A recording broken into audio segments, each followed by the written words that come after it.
एक आदमी ने एक बहुत ही खूबसूरत लड़की से शादी की। शादी के बाद दोनों की जिंदगी बहुत प्यार से गुजर रही थी। वो उसे बहुत चाहता था और उसकी खूबसूरती की हमेशा तारीफ किया करता था। लेकिन कुछ महीनों के बाद लड़की चर्म रोग से ग्रसित हो गई और धीरे धीरे उसकी खूबसूरती जाने लगी। खुद को इस तरह देख उसके मन में डर समाने लगा कि यदि वो बदसूरत हो गई तो उसका पति उससे नफरत करने लगेगा और वो उसकी नफरत बर्दाश्त नहीं कर पाएगी।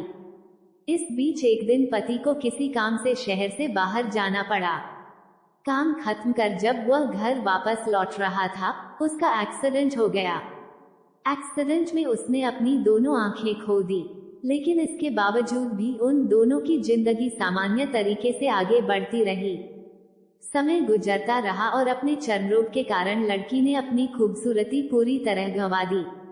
वह बदसूरत हो गई, लेकिन अंधे पति को इस बारे में कुछ भी पता नहीं था, इसलिए इसका उनके खुशहाल विवाहित जीवन पर कोई प्रभाव नहीं पड़ा।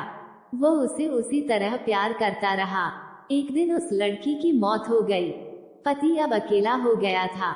वो बहुत दुखी था। वो उस शहर को छोड़कर जाना चाहता था। उसने अंतिम संस्कार की सारी क्रियाविधि पूर्ण की और शहर छोड़कर जाने लगा। तभी एक आदमी ने पीछे से उसे पुकारा और पास आकर कहा, अब तुम बिना सहारे के अकेले कैसे चल पाओगे?